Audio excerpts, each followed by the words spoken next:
नमस्कार दोस्तों, मैं फिर आप लोग के बीच हाजिर हुआ हूँ। आज आपको फिर क्वेश्चन बताएंगे, ध्यान से देखिएगा। कहता है पी आयत एबीसी के अंदर कोई बिंदु है। मान लिया जाए क्या है, आयत है।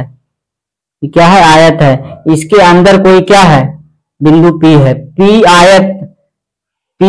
आयत एबीसी के अंदर कोई भी बिंदु है। यदि पी ए यानी एबीसी आयत बना लीजिए, ए बी सी और डी। यदि पी ए बराबर यानी पी से ए, इसको मिला दीजिए, ऐसे विकर्ण ऐसे विकर्ण।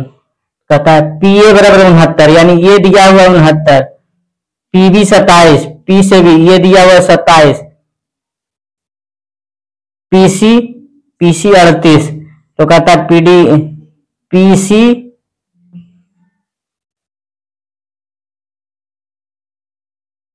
पी से सी 38। तो कहता है पीडी की लंबाई बताइए, यानी ये वाला लंबाई खोज रहा है यहां से यहां तक।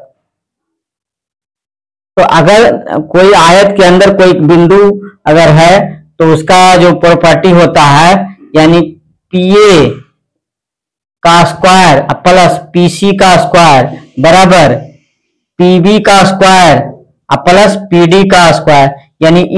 यानी देखिए पीए प्लस पीसी का स्क्वायर, दोनों का स्क्वायर, पीबी प्लस पीडी का स्क्वायर। तो देखिए पीए का कितना हो गया, देखिए पी से यानी 69 का स्क्वायर प्लस पीसी कितना दिले है 38 का स्क्वायर बराबर पीबी पी से बी कितना हो गया 27 का स्क्वायर प्लस कितना हो जाएगा पीडी का स्क्वायर। यही आपको यही मान निकालना रहेगा। देखिए सबका लास्ट डिजिट क्या है, अलग अलग है। अलग अलग है कि नहीं है। तो देखिए अगर मान लीजिए इसको क्या करते हैं, 9 का स्क्वायर कितना हो गया 1, 9 का स्क्वायर 1, इकाई अंक 1 इसका इकाई अंक कितना हो 64, इकाई अंक कितना हो गया 4, यानी 4 1 5। इधर भी लास्ट में इकाई अंक कितना आना चाहिए 5। तो कितना होगा 7 7 49। अब बताइए इसको कितना का स्क्वायर रखना पर हमको 5 आ जाएगा। देखिए तो कितना पर रख देंगे, कितना का रख देंगे।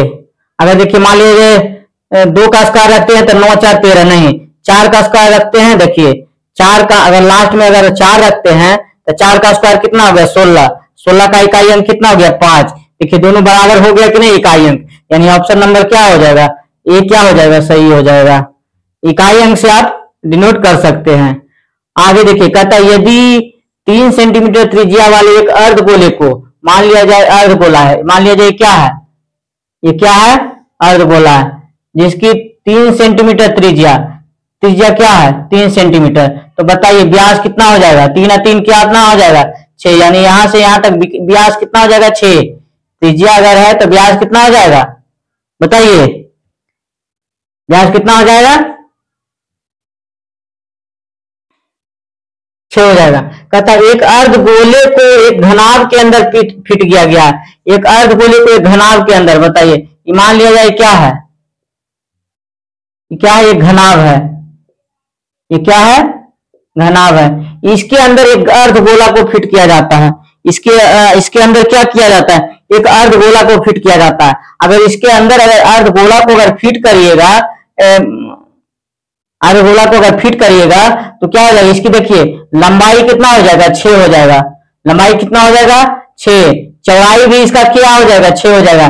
लेकिन जो ऊंचाई जो होगा, इसका जो ऊंचाई होगा वो त्रिज्या के ही बराबर काम करेगा। ऊंचाई कितना होगा 3 हो जाएगा, क्योंकि देखिए इसको अर्धगोला में ऐसे फिट कर रहे हैं, कहने का मतलब ही ऊपर वाला मुंह ऐसे जाएगा, ऐसे में जाएगा। तो देखिए यहां से यहां तक इस तरह का बनेगा इसको डायमेंशन। तो क्या आधार गुना, देखिए आधार यहां से यहां तक 6 ही बचेगा, क्योंकि इसका व्यास का काम करेगा, इसका व्यास ही जो इसका लंबाई का काम करेगा, चौड़ाई भी इसका 6 वही काम करेगा, लेकिन ऊंचाई रहेगा जो वो 3 ही रहेगा।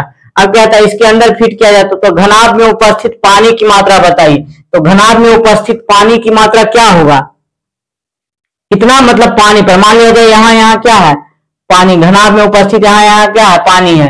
तो टोटल घनाभ के आयतन में अगर अर्धगोला का आयतन घटा देते हैं तो उपस्थित पानी आ जाएगा।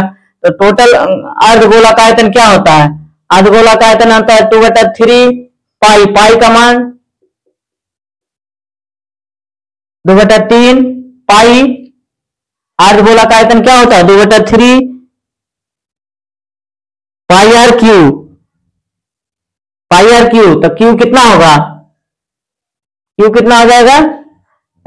क्यू क्यू यानी त्रिज्या, त्रिज्या कितना हो गया? 27।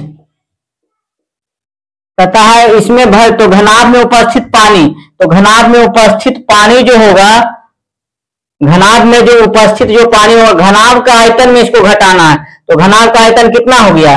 L गुना बी गुना एच, यानी 6 गुना 6 गुना एच, एच कितना हो गया? 3। अब इसमें इसको क्या करना है? घटाना है, क्योंकि पहला बड़ा कितना है? घनाभ, घनाभ बड़ा, तो घनाभ के आयतन में इसको आयतन को क्या करना पड़ेगा? घटाना पड़ेगा। अब बताइए, अब इसको तो आप हल नहीं कर सकते हैं, हल नहीं कर सकते हैं तो देखिए, ये तो जब भी आपको आएगा, देखिए अगर घटाइएगा तो आपको 9 का तो मल्टीपल रहेगा ही रहेगा, क्योंकि 9 देखिए घटाने पर 9 और 6, 9 और 3 का मल्टीपल रहेगा ही रहेगा। तो देखिए 9 और 3 का मल्टीपल खोज दीजिए। देखिए 8 1 9, 5 4 9, यानी ये 9 का मल्टीपल है। देखिए 6 4 10, 10 5 15, 15 7 21, ये नहीं है, ये नहीं होगा 9 का मल्टीपल। ये देखिए 8 2 10, 10 5 15, 15 5 20, ये भी नहीं होगा। देखिए 8 1 9, 9 18, 18 4 22, ये भी 9 का मल्टीपल नहीं होगा। यानी 9 का मल्टीपल या 3 का मल्टीपल आप खोज सकते, क्योंकि देखिए 3 है तो 3 का ही मल्टीपल रहेगा, तो 3 किसी में आएगा नहीं। कहते 8 1 9 9 9 9 18 4 22, 3 का नहीं। 8 2 10, 5 15, 5 20 नहीं है। 6 4 10, 7 17, 5 22 नहीं है। यही होगा 3 या 9 का मल्टीपल, यानी ऑप्शन नंबर क्या हो जाएगा? डी सही हो जाएगा। अगर मेरा वीडियो अच्छा लगा हो तो लाइक और सब्सक्राइब करें और शेयर भी करें।